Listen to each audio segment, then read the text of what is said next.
Promutuelle Côte-Sud injecte 800 000 $ dans la communauté, un élan d'entraide qui touche 3 MRC. 3 chambres de commerce lancent un vaste programme de formation. Une enveloppe de 890 000 pour stimuler le tourisme en Chaudière-Appalaches.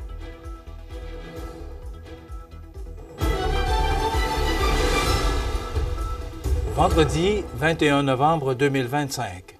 Bonjour mesdames et messieurs et bienvenue à votre bulletin d'actualité sur le réseau de télévision CMA TV. Promutuelle Assurance Côte-Sud pose un geste majeur cette année en versant une ristourne communautaire de 800 000 $ afin de soutenir de nombreux organismes œuvrant au mieux-être de la population. Cette contribution, qui s'inscrit dans la continuité des actions de la mutuelle, vient répondre à des besoins criants exprimés dans plusieurs secteurs, notamment l'aide alimentaire, la santé mentale et les services destinés aux personnes les plus vulnérables.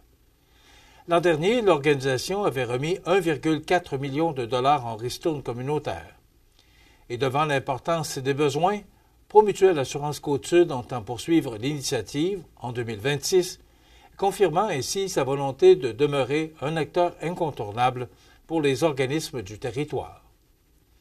Selon le directeur général Sylvain Fauchon, il est essentiel pour la mutuelle de demeurer présente, là où les besoins sont les plus criants. Il rappelle que cette ristourne est une manière concrète de redonner à la collectivité et d'appuyer ceux qui contribuent directement à améliorer la vie des gens. Bien implantée depuis plus de 125 ans, Promutuelle Assurance Côte-Sud repose sur le travail de 150 employés au service de 67 000 membres assurés. Reconnue pour la qualité de ses produits, son service à la clientèle et sa solidité financière, elle fait partie du groupe Promutuelle, l'un des plus importants assureurs de dommages au Québec. Les sommes versées toucheront une vaste gamme d'organismes répartis dans 3 grandes régions. Région de Montmagny, parmi les bénéficiaires on retrouve la Maison La Frontière pour l'aide alimentaire, le Centre d'action bénévole, l'École de la Colline pour l'ajout d'une structure d'ombre, l'École Beaubien pour l'achat d'instruments de musique, le Trait d'Union en santé mentale, le Centre communautaire Normandie pour des denrées de l'équipement et de la formation, le Centre d'entraide familiale pour de nouveaux équipements liés au suivi de grossesse. Région de Lillet, parmi les projets soutenus, Maison La Jardilec qui vient en aide aux femmes et enfants victimes de violences, Soupe aux boutons pour l'aide alimentaire, Maison de la famille de Lillet, Association de loisirs pour personnes handicapées de Lillet-Sud, Habitation Saint-Pamphile pour la construction de 20 nouveaux logements, l'ABC des Hauts-Plateaux pour la poursuite de la bibliomobile. Région de Bellechasse, Promutuelle appuie également Frigo Plein en aide alimentaire, le portage de Saint-Malachie spécialisé en réadaptation, la Maison de la famille de Bellechasse, la Barre du jour en santé mentale, le Centre Femmes de Bellechasse avec un projet d'équité menstruelle, le regroupement des proches aidants, la sortie pour les personnes handicapées, Carrefour Employabilité pour du soutien aux personnes à risque d'itinérance. Avec cette ristourne de 800 000 $, Promutuelle Assurance Côte-Sud confirme, une fois de plus, son engagement profond envers les familles, les organismes et l'ensemble de la collectivité. D'ailleurs, M. Fauchon, directeur général de Promutuelle, sera notre invité un peu plus tard dans notre émission. Les milieux économiques de Montmagny, de Kamouraska-Lillet et du Témiscouata s'engagent dans une démarche commune pour soutenir la croissance et la compétitivité des entreprises de la région. En effet, les 3 chambres de commerce annoncent la mise en œuvre d'un ensemble de projets novateurs en développement des compétences réalisés en partenariat avec Extra Formation, le service de la formation continue du Cégep de la Pocatière. Grâce à ce travail concerté, les entreprises participantes pourront bénéficier d'un soutien financier pouvant atteindre jusqu'à 20 000 $ chacune pour former leur personnel et mieux répondre aux réalités actuelles du marché du travail. Cette initiative d'envergure est rendue possible grâce à un financement de près de 214 000 $ du gouvernement du Québec. Les sommes proviennent du programme Ambition Compétences dans le cadre de l'appel de projet Formation pour la résilience et la compétitivité en emploi, mieux connu sous l'acronyme FORCE. Ce programme, financé par le Fonds de développement et de reconnaissance des compétences de la main-d'œuvre, vise à offrir aux organisations des outils concrets pour renforcer leur productivité, améliorer leurs pratiques et soutenir la rétention de personnel dans un contexte où les entreprises doivent composer avec une rareté de main-d'œuvre persistante. 3 cohortes de la formation gestionnaire efficace seront déployées sous peu dans les MRC de Montmagny, de Kamouraska-Lillet et du Témiscouata. Ce programme, structuré, qui combine formation et coaching personnalisé, s'adresse aux gestionnaires, superviseurs, contremaîtres et chefs d'équipe. L'objectif est de perfectionner leur habileté en supervision, renforcer leur leadership et mieux outiller les entreprises face aux défis quotidiens de gestion. Mathieu Rivet, député de la Côte-du-Sud, se réjouit de voir les chambres de commerce réunies autour d'un même objectif, soulignant que cette collaboration permettra d'outiller autant les gestionnaires que les travailleurs afin de consolider la compétitivité régionale. Les directions générales des 3 chambres concluent que cet investissement arrive à point nommé pour aider les entreprises à relever leurs défis et à poursuivre leur développement. Les organisations intéressées sont invitées à communiquer avec leur chambre de commerce afin d'obtenir tous les détails sur les démarches d'inscription. Une enveloppe de 800 000 pour stimuler le tourisme en Chaudière-Appalaches. Les détails après la pause. Un incontournable à Saint-Jean-Port-Joli. Pizza débordante de garniture, menu varié et abordable. Délicieux dessert avec des produits de grande qualité des gâteries de l'Ami. Porto Bellissimo et les gâteries de l'Ami, route de l'église à Saint-Jean-Port-Joli. Pour bien commencer la journée, visitez votre dépanneur Ultramar Marché Express. Faites le plein de café et de viennoiserie et profitez-en pour vous gâter. Vos 3 dépanneurs Ultramar Marché Express à Montmagny, Berthier et Saint-Pierre vous accompagnent tout au long de la journée. C'est le temps des fêtes. C'est le moment parfait pour participer au concours Noël avec CEMA TV et les Trouvailles d'Audrey. Jusqu'au 17 décembre, rendez-vous sur CEMA page sur Facebook et courez la chance de gagner un chèque cadeau échangeable chez les marchands participants des Coups de cœur d'Audrey. C'est simple, vous cliquez, vous participez et vous pourriez offrir ou vous offrir un cadeau bien spécial tout en encourageant nos marchands locaux. Concours Noël CEMA TV et les Trouvailles d'Audrey, un cadeau qui fait du bien à toute la région. Vous regardez CEMA TV, le réseau de l'information sur la Côte-du-Sud. Tourisme Chaudière-Appalaches lance officiellement un appel de projet majeur destiné à soutenir et dynamiser l'industrie touristique régionale pour les années 2025 à 2027. En effet, cette initiative s'inscrit dans l'entente de partenariat régional et de transformation numérique en tourisme, mieux connue sous le nom de DPRTNT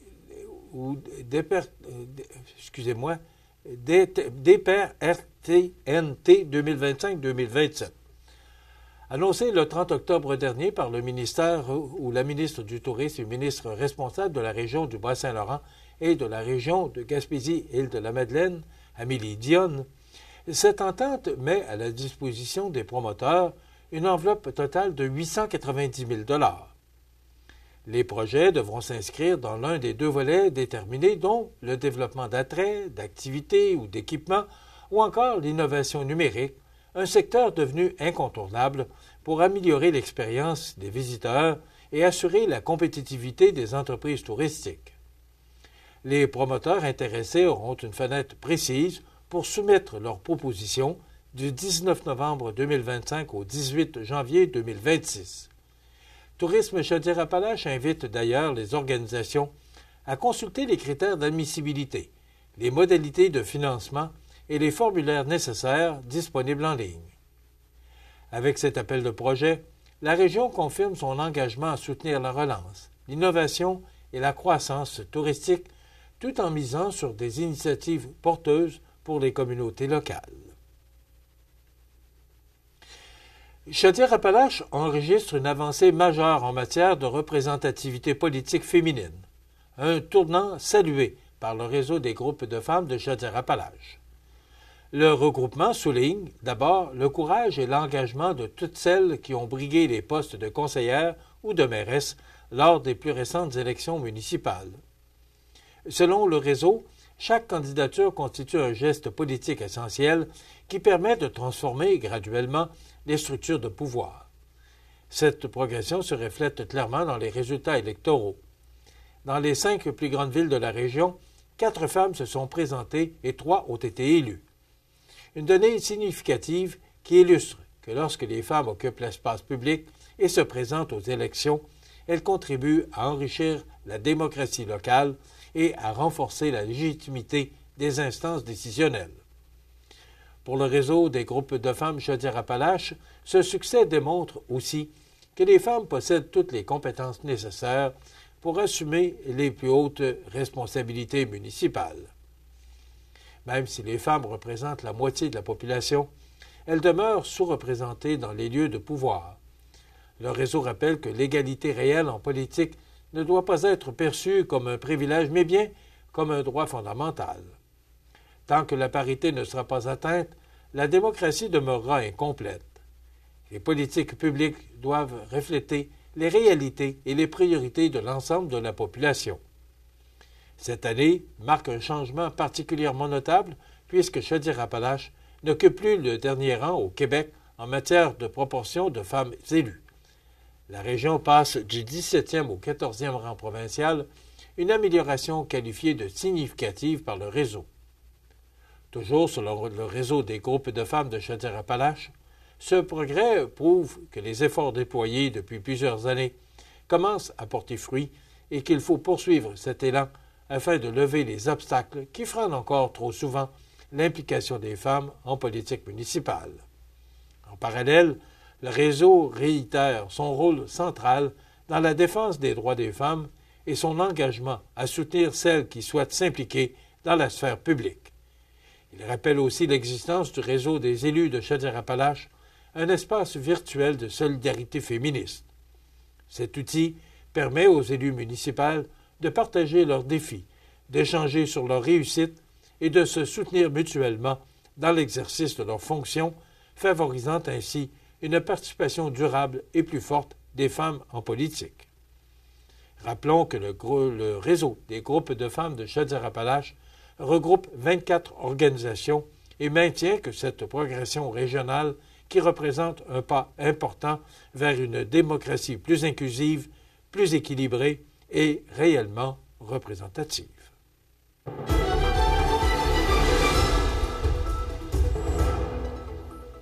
Beaucoup d'activités dans les différentes ligues de hockey régionales de la région. D'abord, du côté de la Ligue junior 3A, l'Everest de la Côte-du-Sud disputera ses 2 prochains matchs à la maison ce week-end. Le tout débutait jeudi soir à 19h30 avec la visite des Prédateurs de Joliette et dimanche après-midi à 14h, le Phoenix de Montréal sera le visiteur.